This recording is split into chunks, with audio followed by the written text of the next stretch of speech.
ഇവിടെ ഇരി. പാഷ ഒരു റീത്ത്. എന്തിന്? എല്ലാം പറയാം. മനോഹര ഇവിടെ ഇരി.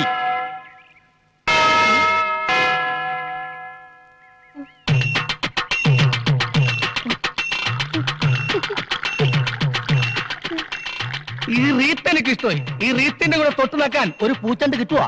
അതൊക്കെ പുറകെ വരും. ഇതങ്ങോട്ട് പിടി. ആ കുടി. എനിക്കൊരു ബുദ്ധി തെളിയുന്നുണ്ട്. ബുദ്ധി അത് കളാ. അത് ഈ തലയിൽ എങ്ങനെ വരാനാ? ബുദ്ധിയല്ല, കെണി. കെനിയ? ആ കുശാഗിന്റെ ബുദ്ധി. ഞാൻ ആദ്യം പറഞ്ഞ പെണ്ണിനെ നീ കിട്ടുന്നില്ല. പിന്നെ പകരം ഇതേ ബുദ്ധി ഉപയോഗിച്ച് നമ്മൾ തൊട്ടടുത്ത വീട്ടിൽ കയറുന്നു. ആ വീട്ടിലെ കോടീശ്വരനായ മരമണ്ട തന്തയെ വളക്കുന്നു. അയാളുടെ സുന്ദരിയായ ഒരു മകളെ മച്ചാൻ സ്നേഹിക്കുന്നു, അതിൽ വിജയിക്കുന്നു, പിന്നെ കെട്ടുന്നു. ഒരു 100 റെത്ത്. പക്ഷെ കെട്ട് കഴിഞ്ഞാ ഒരു 5 ലക്ഷം രൂപ നീ കമ്മീഷനായി തരണം. നീ എന്താ ആലോചിക്കുന്നേ? എന്നാലും കുറെ കാലം കഴിയുമ്പോ ഞാനൊരു കൂലിയാണെന്ന് അറിഞ്ഞാലും മാക്സിമം അറിയാതിരിക്കാൻ നോക്കണം. പിന്നെ അറിയുമ്പോഴേക്ക് മൊത്തം അടിച്ചിരുത്തോണ്ട് മുങ്ങിയിരിക്കണം. അടുത്ത ബസ്സിൽ പുറപ്പെടാം. ബസ്സാ? ഈ നിമിഷം മുതൽ മറ്റാ കോടീശ്വരനാണ്. കോടീശ്വരൻ. Coat must, tie must, suit must, driver must. ഇത്രയും കാര്യങ്ങൾ മസ്റ്റാണ്. മസ്റ്റാണ്. എന്നാൽ ഉണ്ണികൃഷ്ണൻ മസ്റ്റ്. നല്ല മനസ്സോടെ ഡീസന്റ് ആയിട്ട് നടക്കുമ്പോ തല്ല് കിട്ടണ നാടേത്. എന്നോടൊന്നും പറയണ്ട മച്ചാനെ. ഈ ചതിക്കെങ്ങാനും കൂട്ടു നിന്നെന്ന് പറഞ്ഞ അച്ഛൻ എന്നെ കൊന്നുകളയും. ചേരിയിലെ പെണ്ണുമായി നീ പ്രേമത്തിലാണെന്ന് നിന്റെ അച്ഛൻ അറിഞ്ഞാലോ? ആ പെണ്ണിനെ പ്രേമിച്ച് പറ്റിക്കാൻ വേണ്ടി അവളുടെ പുറകെ നടക്കുകയാണെന്ന് റൗഡി രാജപ്പനോട് ഞാൻ പറഞ്ഞാലോ? ആ രാജപ്പനെയും തങ്കപ്പനെയും നിന്റെ അച്ഛന്റെ അടുത്തേക്ക് പറഞ്ഞു വിടട്ടാ. ഞാൻ പോയാൽ വിളിക്കട്ടെ മച്ചാനെ. നീ ചെല്ലു മനോഹര. ഞാൻ ക്യാഷ് ആയിട്ട് വല്ല സഹായം ചെയ്താ പോരെ? അതും വേണം. പിന്നെ മറ്റു ചില ചെറിയ ചെറിയ സഹായങ്ങളും ചെയ്തു തന്നെ. ഒരു ചെറിയ കാറ്, ചെറിയ ഡ്രസ്, ഒരു ചെറിയ ഡ്രൈവർക്ക് ഞാനവിടെ പോവും. പറയുമ്പോ മറ്റൊന്നും തോന്നരുത്. ഇപ്പൊ നിന്നേക്കാ പറ്റിയ ഒരു ഡ്രൈവറെ എനിക്ക് കിട്ടാൻ പ്രയാസമാണ്. ഞാനോ? അതെ, നീ എന്റെ കൂടെ ഉണ്ടെങ്കിൽ ഈ കാശുകാരുടെ സ്റ്റൈലും കാര്യങ്ങളൊക്കെ നിനക്ക് എനിക്ക് പറഞ്ഞുതരാൻ കഴിയും. വളരെ ഈസി ആയിട്ട് നിനക്ക് ചെന്താമരയെ കെട്ടാനുള്ള വിദ്യ ഞാൻ പഠിപ്പിച്ചു തരികയും ചെയ്യാം. അച്ഛനറിഞ്ഞാലോ? എടാ മണ്ടൂസേ, നീ കെട്ടി ഒരു കൊച്ചു ഉണ്ടായ ശേഷം നിന്റെ അച്ഛൻ അറിയും. അതിനുള്ള വഴിയൊക്കെ മച്ചാന്റെ കയ്യിലുണ്ട്. അതിന്റെ സ്പെഷ്യലിസ്റ്റ് ആണ് മച്ചാൻ. എന്നാ പിന്നെ ഞാൻ വരാം. വേറെ മാർഗം ഇല്ലാത്തോണ്ടാണ് എന്നാ നമുക്ക് പുറപ്പെടാം. നിക്ക്, ഈ വേഷം ഇട്ടോണ്ടാ നീ ആ വീട്ടിൽ പോണത്? എങ്ങനെയുണ്ട്? നല്ല തറപ്പാണ്ടി ലുക്ക്. പോരാത്തതിന് അവന്റെ ഒരു വീരപ്പ മീശയും ഒരു വീതുളി കൃതാവും. ഇതൊന്നും ശരിയല്ലല്ലേ? പിന്നെ ഞാൻ എന്താ ചെയ്യേണ്ടത്? നിന്റെ ഈ മൊത്തം സെറ്റപ്പ് ഒന്ന് മാറ്റണം. എന്നിട്ടൊരു ചെത്ത് സ്റ്റൈലാക്കി തരാം ഞാൻ. ഗട്ടർ സൂക്ഷിച്ചു പോടേ.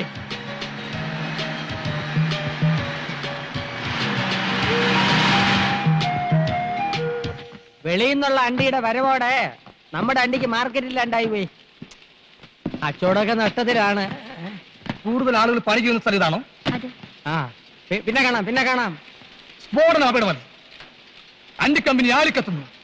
പ്രാണശാർത്ഥം ഓടുന്ന തൊഴിലാളി തരണി മേഖല അത് കോൺസെപ്റ്റോട്ടിലാണ്. തീവ്രവാദികൾ കാവടി പ്രവേശിക്കാം. പിന്നെ വെടിയോട് വെടി. ആ വെടിയിൽ ചില്ലു ജനാലകൾ തകരുന്നു. അതിന് പ്രത്യേക സ്റ്റോട്ട്. ഇവിടെയാണ് ബോംബോക്കാൻ പറ്റിയ സ്ഥലം. പിന്നെ ഒരു പൊട്ടിത്തെറി.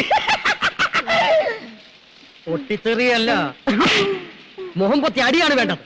എന്റെ അണ്ടി ഫാക്ടറി ആരാടാ ബോംബ് വെക്കാൻ നിന്നോട് പറഞ്ഞത്? ആ പ്രഭാരപ്രഭുവല്ലേ? പറ. ഈ കോണാങ്കട്ടി വേഷം മാറി നടന്നാൽ ഞാൻ തിരിച്ചറിയില്ലെന്ന് വിചാരിച്ചോടാ ബ്രോക്കറെ? ഞാൻ ബ്രോക്കറല്ല, പി ആണ്. പി എന്ന് വെച്ചാൽ പാഴാണ്ടി എന്നാണ് അർത്ഥം. അല്ല, വലിയ വലിയ കോടീശ്വരന്മാരുടെ കൂടെ നടക്കുന്ന ചിങ്കരി എന്നാണ് അർത്ഥം. ഈ നാട്ടിൽ ഞാനല്ലാതെ വേറെ ആരാടാ കോടീശ്വരൻ? അയക്കെന്തിനാണ് ഇവിടെ പണി? സിനിമ പിടിക്കുന്ന പണി. അയ്യോ, അയാളിപ്പോ എവിടെയാണ്? പുതിയൊരു ദൂരദർശൻ തുടങ്ങാൻ വേണ്ടി വന്നതാ. അപ്പൊ പഴയ ദൂരദർശനൻ സർക്കാരല്ലേ, സാമ്പത്തിക ഞെരുക്കം കാണും. എന്റെ സാറിപ്പം മഹാഭാരതം പോലുള്ള സീരിയസ് ആയി പിടിച്ചോണ്ടിരിക്കുകയാണ്. 2 അണ്ടി കമ്പനി മുതലാളിമാരുടെ കുടിപ്പകയുടെയും മത്സരങ്ങളുടെയും കരളലിയിപ്പിക്കുന്ന ഇടി സീരിയൽ. ഒരു മുതലാളി മണ്ടൻ, മറുമുതലാളി മരമണ്ടൻ. അവസാനം ഇരുവരും തമ്മിൽ തല്ലി കുത്തിച്ചാകുന്നു. അവസാന ഭാഗം പിടിക്കാൻ ഉദ്ദേശിച്ച ഞാൻ ഇവിടെ വന്നത്. ഞാൻ ലൊക്കാലിറ്റി കാണാൻ വന്നതാ. പൊട്ടിത്തെറി ഇവിടെ വെച്ചാണ് ഉദ്ദേശിക്കുന്നത്. അതിന്റെ കാര്യമാണ് ഞാൻ നേരത്തെ പറഞ്ഞത്. പച്ച തെറിയേക്കണ്ടെങ്കിൽ ഇറങ്ങിപ്പയ്ക്കാം. ഞാൻ ഈ സ്ഥലം സിനിമാ പടം പിടിക്കാൻ കൊടുക്കൂല. ഇല്ലെങ്കിൽ വേണ്ട, പിന്നെ ചോദിച്ചില്ല പറഞ്ഞാന്ന് പറയരുത്. ഞാൻ പോവുന്നു. എങ്ങോട്ട്? കാലൊടിഞ്ഞ? ഇല്ല, ചിരട്ട പ്രൊഫസറിന്റെ അടുത്തേക്ക് പോവുന്നു. ആ സാറ് കമ്പനി തരാതിരിക്കില്ല. കമ്പനി തരുന്നെന്തിനാണ് ഉറപ്പ്? എന്റെ മുതലാളിയെ പോലൊരു അവിവാഹിതനും കോടീശ്വരനുമായ ഒരുത്തനെ വളർത്തിയെടുക്കാൻ ഏത് പെമ്മക്കളുടെയും ബുദ്ധിയുള്ള തന്തമാര് ശ്രമിക്കും. സുന്ദരൻ, സുമുഖൻ, സുശീലൻ, നായര്. ഓ, ചെറുക്കന്റെ പേര് സുശീലൻ നായരെന്നാണല്ലേ ഫസ്റ്റ് പേര്? അതല്ല, അത് വിശേഷണം. പയ്യന്റെ പേര് ബാലകൃഷ്ണ. ആഹാ. ആരോടും പറയില്ലെങ്കിൽ ഞാൻ രഹസ്യം പറയാം. പറ, പറ, പറ. ആ പ്രഭു സാറിന്റെ മോക്ക് വേണ്ടി ഈ മുതലാളി ആലോചിക്കാൻ എന്നെ ഏൽപ്പിച്ചിരിക്കുക. എങ്കിൽ ഞാൻ പോട്ടെ. പോകാൻ വരട്ടെ. ആ ആലോചന ക്യാൻസർ ചെയ്. പണ്ടേ നിന്റെ സ്വഭാവം ഇങ്ങനെയാണ്. ഏതെങ്കിലും നല്ല കേസുകൾ വരുമ്പം നീ പ്രഭുവിന് തട്ടും, പിന്നെ ഞാൻ അത് മുടക്കാൻ നടക്കണം. ഡേയ്, ഈ ചെറുക്കനെ എനിക്ക് വേണം. ആ പ്രഭാര പ്രഭു ആശിച്ചത് ഞാൻ നേടിയെടുക്കും. നീ പടം പിടിക്കുകയെ ബോംബ് വയ്ക്കുകയെ എന്തൊരു വേണേ ചെയ്തോ. വേണേ എന്റെ അണ്ടി ഫാക്ടറി മുഴുവനോടെ നീ കത്തിച്ചോ. എടേ, എനിക്ക് ആ ചെറുക്കനൊന്ന് പരിചയപ്പെടണല്ലേ. തികച്ചും യാദർച്ഛികമായിട്ടാണ് പരിചയപ്പെട്ടതെങ്കിലും എനിക്ക് നിങ്ങളെ ഇഷ്ടമായി. നമുക്ക് വീണ്ടും കാണണം. എന്റെ മനസ്സിൽ ചില കണക്ക് കൂട്ടുകളൊക്കെ ഉണ്ട് കേട്ടാ. ഓക്കെ.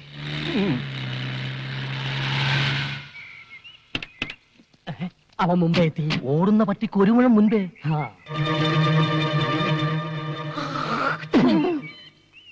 ഇവൻ വന്ന സ്ഥിതിക്ക് ഞാൻ ഒരു കാര്യം തീരുമാനിച്ചു കഴിഞ്ഞു. എന്തൊരു ഡിസ്ക് എടുത്താലും ശരി, എന്റെ മോളെ ഈ ചെറുക്കനെ കൊണ്ട് തന്നെയും കിട്ടി. ഇത് റിസ്ക് തന്നെയാ. ഇതെന്റെ ഒരു വാശിയാണ്. സ്വന്തം മോളുടെ ജീവിതമാണ്, സൂക്ഷിക്കണം. അതാണ് എനിക്ക് വലുത്. ഓ, എന്നെ നീ ഒന്ന് പരിചയപ്പെടുത്തണം കേട്ടാ. ഡേയ് ശാന്ത, യെസ്. ഞാൻ കുമാർ കുബേര. ഞാൻ കൃഷ്ണ, ബാലകൃഷ്ണ. ഇപ്പൊ പോയവൻ എന്തിനാ ഇവിടെ വന്നത്? ഇയാൾ എന്തിനാ ഇപ്പൊ ഇങ്ങോട്ട് വന്നത്? ഞാൻ പരിചയപ്പെടാൻ. അയാൾ പരിചയപ്പെട്ടിട്ട് പോയി. ആ പോയ സാധനം ഫ്രോഡാണ് കേട്ടാ. ഈ നിൽക്കുന്ന സാധനം ഞാൻ ഡീസന്റ്. വലിയ മുതലാളിയാ, കശുവണ്ടിയുടെ. ഏയ്, എത്ര ഫാക്ടറി ഉണ്ട്? ഒന്നോ? ഈ നിൽക്കുന്ന മുതലാളിക്ക് 18 ഫാക്ടറി ഉണ്ട്. എന്തൊരു ഫാക്ടറി? പടം പിടിക്കുന്ന ഫാക്ടറി.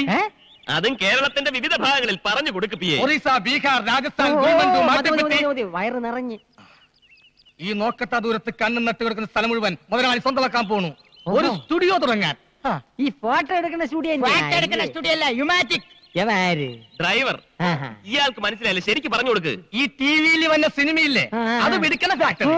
ദൂരദർശനൻ. ആ, പുതിയതായിട്ടൊരു ദൂരദർശനം തുടങ്ങാൻ വരുന്ന ആളാണെന്ന് ഇയാള് പറഞ്ഞു. തോന കായാവൂലേ? ഓ, ഒരു 5 കോടി.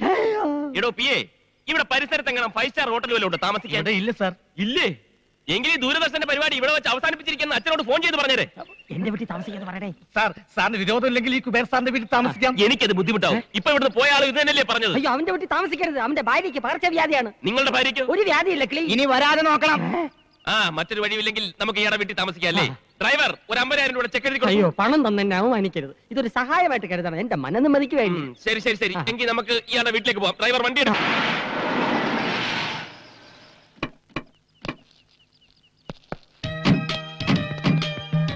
ഇതാണ് എന്റെ ഭവന. അപ്പൊ അതോ? അതൊരു കൂതറ ദരിദ്രവാസിയുടെ. അയൽവാസി ഒരു ദരിദ്രവാസി അല്ലേ? തന്നെ. മൊത്തത്തിൽ ആ. ഒരു ചീപ്പ് ലുക്ക്. നമ്മുടെ സർവൻസിന്റെ കോട്ടയിന്റെ അത്ര പോലും വലിപ്പമില്ല. കുറച്ച് ദിവസത്തേക്കല്ലേ അഡ്ജസ്റ്റ് ചെയ്യാം. ഡ്രൈവർ, പെട്ടി എടുക്കൂ. പെട്ടിറേ. ചെന്താമരം.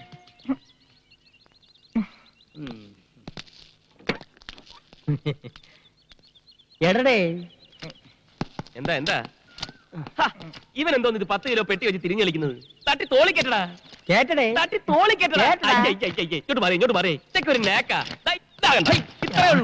ഇത്രേ ഉള്ളൂ. ഈസി അല്ലേ? തൊഴിലെന്താണെന്ന് ഇപ്പോഴറിയിക്കണ. എന്തൊരു രണ്ടും കൂടെ കിട്ടാരെ ഈ പറയണത്? മുതലാളിയുടെ ഒരു കാര്യം കണ്ട തൊഴിലാളിയാണെന്ന് ആരും പറയൂ. എടേ, അറിഞ്ഞുകൂടാത്ത വേലകൾ പറഞ്ഞു കൊടുക്കണേന് ഒരു തെറ്റുമില്ല. അത് ശരിയാ. നീ എന്തോന്ന് തലയിൽ ലോഡും കെറ്റി മിഴുങ്ങിയാ നിൽക്കുന്നത്? അകത്തോണ്ട് പോയി തട്ട്. അയ്യോ, അവ എന്നെ തട്ടി കൊണ്ട് അകത്തു വയ്യടേ. ചുമട് അകത്തുകൊണ്ട് തട്ടാ ഇപ്പൊ പറഞ്ഞു. ഈ ഭാഷകൾ എങ്ങനെ പഠിച്ച്? ഇവന്മാരോട് സംസാരിക്കാൻ വേണ്ടി മുതലാളി ട്യൂഷൻ എടുത്ത് പഠിച്ചതാ തന്നെ?